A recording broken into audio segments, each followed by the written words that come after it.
Hey, in your book, we're talking about animal rights, or we're reading about animal rights, and there's a couple articles that are interesting. One's by Peter Singer.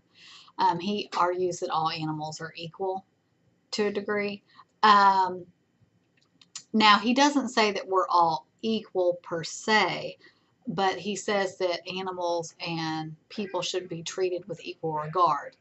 And he justifies this in a variety of ways. Okay, so if we think about it and we think about equality as a whole, what is equality? Equality is an ideal, right? We think that people should be treated equally, even though they're not. What do I mean by that? People aren't equal. You're dumber than someone else, or smarter than someone else, or you're more physically able to do things, or you're more attractive, or you have a higher propensity to be able to do mathematical equations, right? People just are not equal. And when we say that we are all equal, what we mean is that people should be treated equally. We do not literally mean that people are equal. That's clearly not true. People are not equal. Why should people be treated equally? I think that while there may be some disagreement on that, the gist of why they should be treated equally is because they all have an ability to suffer and feel.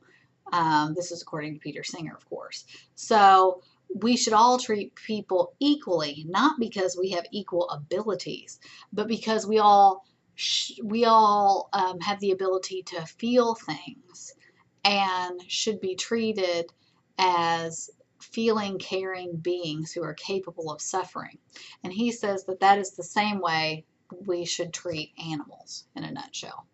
Um, of course, there's been pushback to this. A lot of people think that animals should not have the same rights as humans. But if we go down the rabbit hole that animals should not have rights like humans, we have to figure out what that basis is for. Simply saying that you have human DNA is frankly not enough in philosophy. What we might say is that humans should have rights because humans are rational agents. And in general, that works. But there are people who are not rational agents. Infants, babies, the elderly, the mentally handicapped are not necessarily rational agents. So are we able to do what we want to with babies, the elderly, the mentally handicapped? A lot of people would argue no, that that's not right. There are some authors who have written on this and say that that is correct. We only have to not kill and eat rational agents. And that's one way of going with it. But Peter Singer argues that that's not what should be considered. Instead, suffering and the capacity to suffer should be looked at, and animals are able to suffer just like people are. Now, you may say too that we don't know that animals are able to suffer, but the truth is that we don't know that other people are able to suffer in the same way. There have been tests done that show that some people have a much higher tolerance for pain than others. That still doesn't mean that they don't suffer, it just means that they suffer differently. And then also, people who aren't as rational, I hate using that word rational, people who are not as much aware of the world around them are less able to appreciate suffering of others. That still doesn't mean that they can't suffer. So if we say that animals are lesser beings than humans, we have to show which way that they are. And while in some instances we can say that I have a higher IQ than animals. We can't say that for all people. And we could say that this person has more upstanding moral character. That's still a hard thing to talk about when you're discussing that with an animal.